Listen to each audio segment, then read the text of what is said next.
नमस्कार दोस्तों। जिस तरह से सोमवार का व्रत भगवान शिव को समर्पित होता है, उसी तरह से मंगलवार का दिन बजरंग बली हनुमान जी को समर्पित होता है।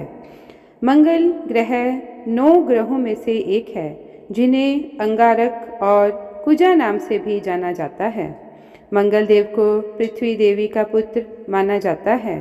वे शक्ति, वीरता और साहस के प्रतीक हैं और मंगलवार का दिन बजरंग बली हनुमान जी को भी समर्पित है। तो आइए हम सभी सुनते हैं मंगलवार व्रत की संपूर्ण कथाएं। गणेश पुराण के अनुसार एक बार हिरण्याक्ष के बड़े भाई ने पृथ्वी देवी का अपहरण कर लिया था। पृथ्वी देवी को उससे छुड़ाने के लिए भगवान ने वराह रूप धारण किया। भगवान ने हिरण्याक्ष का वध किया और पृथ्वी देवी को बचाया। उस समय पृथ्वी देवी भगवान से बहुत प्रसन्न हुई और उनसे विवाह करना चाहती थी। वराह अवतार के समय भगवान का प्रकाश आकाश में हजारों सूर्यों के समान था, जो असहनीय था।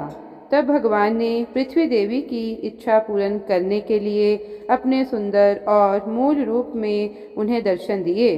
तब उनका विवाह हुआ और वे 1 वर्ष तक अकेले रहे। तब उनके पुत्र के रूप में मंगल देव का जन्म हुआ। शिव पुराण के अनुसार एक बार भगवान शिव कैलाश पर्वत पर ध्यान में लीन थे। तब उनके माथे से पसीने की 3 बूंदें निकली और धरती पर गिरी।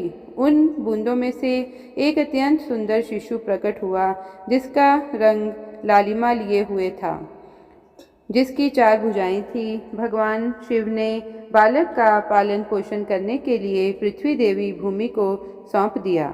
बालक का नाम भौम रखा गया, क्योंकि उसका पालन पोषण और परवरिश भूमि द्वारा यानी धरती माता द्वारा हुई थी। जब भौम बड़े हुए तो वे काशी गए और भगवान शिव को प्रसन्न करने के लिए कठिन तपस्या की। भगवान शिव ने उन्हें आशीर्वाद देते हुए मंगल लोक प्रदान किया, जो शुक्रोक से भी अधिक श्रेष्ठ था। इसी भौम को सौर मंडल में मंगल ग्रह के नाम से जाना जाता है। मंगल देव की 4 भुजाएं हैं और वह त्रिशूल और गदा हथियार के रूप में धारण करते हैं।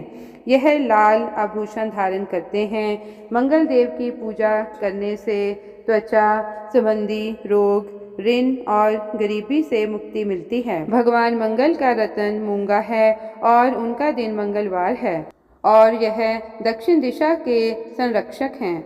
मंगलवार के व्रत की कथा के अनुसार एक समय की बात है, एक बूढ़ी औरत रहती थी। वह हर मंगलवार को व्रत रखा करती और उन्हें हर तरह की सुख समृद्धि प्राप्त थी। उनकी बहू उन्हें हर मंगलवार को 4 रोटियां देती। तब वह रोटियां लेकर हनुमान जी के मंदिर में जाती और वहां 2 रोटियां अर्पित करती। बाकी 2 रोटियां वह खुद खा लेती और तृप्त हो जाया करती। एक बार बहू ने अपने बच्चों को दादी के पीछे पीछे चलने और वह क्या करती है इस बात पर नज़र रखने के लिए कहा। मंगलवार का दिन आने पर बूढ़ी महिला ने 4 रोटियां हाथ में ली और वह बजरंग बली हनुमान जी के मंदिर में जाने लगी।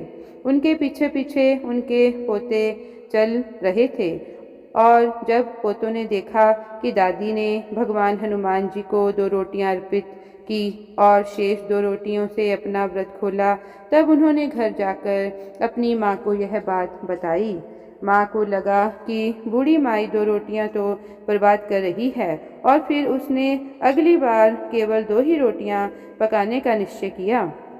अगले मंगलवार को बहू ने उन्हें 4 की बजाय केवल 2 ही रोटियां दी। तब बूढ़ी माई हनुमान जी के मंदिर में गई और हनुमान जी को 1 रोटी अर्पित करके शेष 1 रोटी से अपना व्रत खोला।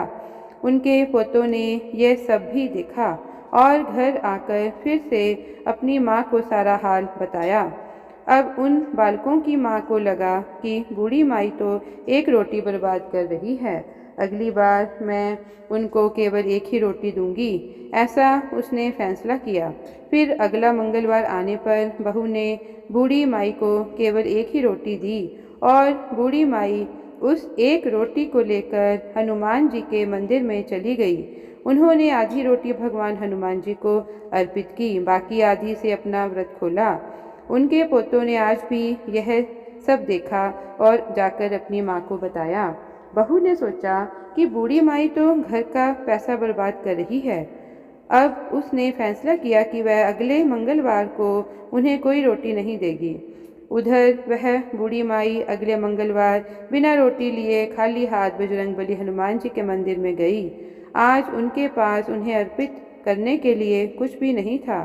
तब बजरंगबली हनुमान एक छोटे से बालक के रूप में उनके सामने प्रकट हुए और बोले, बूढ़ी माई क्या हुआ?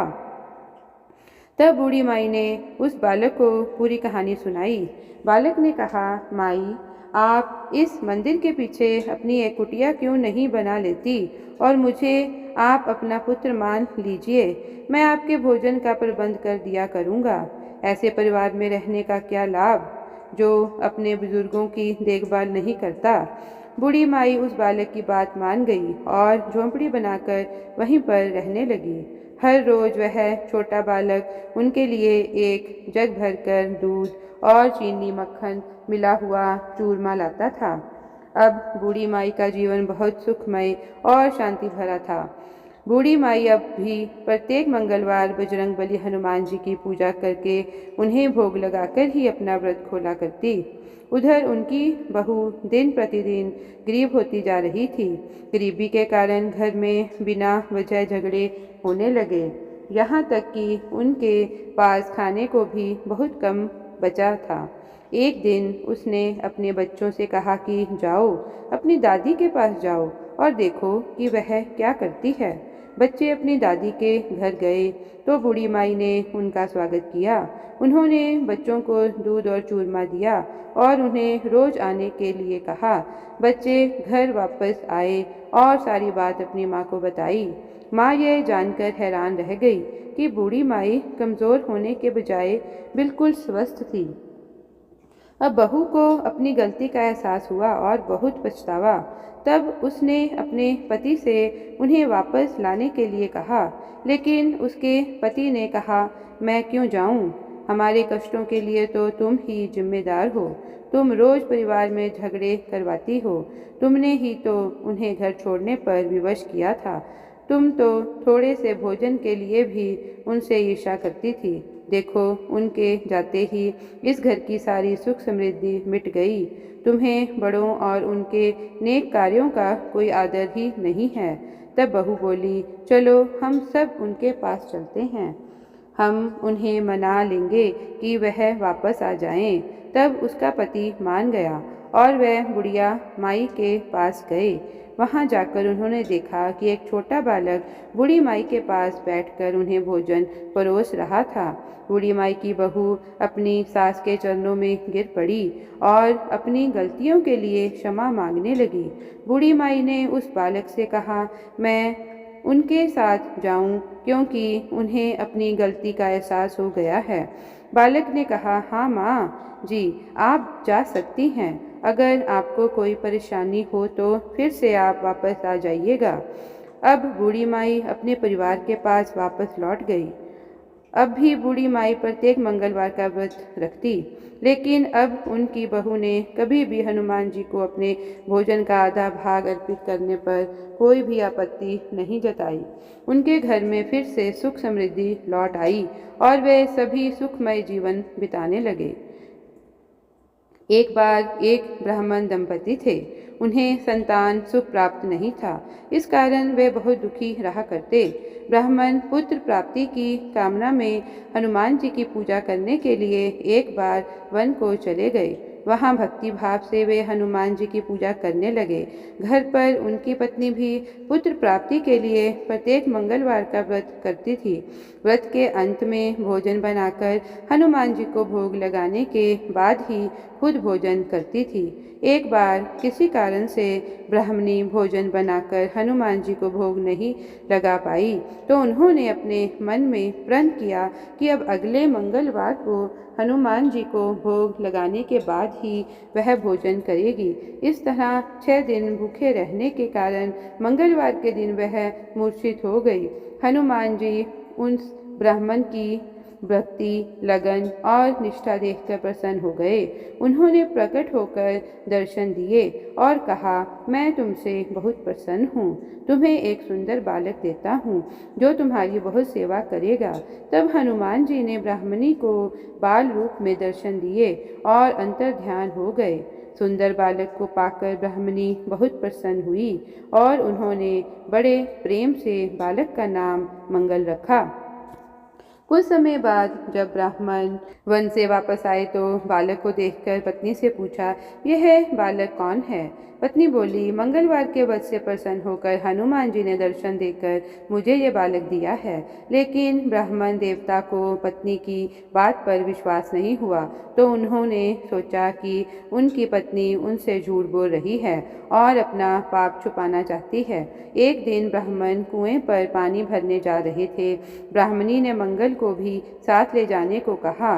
ब्राह्मण देवता मंगल को भी साथ ले गए। मंगल को नाजायज समझते हुए उन्होंने उसे धकेल कर कुएं में गिरा दिया और पानी लेकर घर आ गए। घर आने पर ब्राह्मणी ने पूछा, मंगल कहाँ है? ब्राह्मण देवता कुछ बोलते इससे पहले ही मंगल मुस्कुराता हुआ घर में आ गया। ये देखकर अब तो ब्राह्मण देवता आश्चर्य में पड़ गए। सोचने लगे कि इस बालक को तो मैंने कुएं में धकेल दिया था।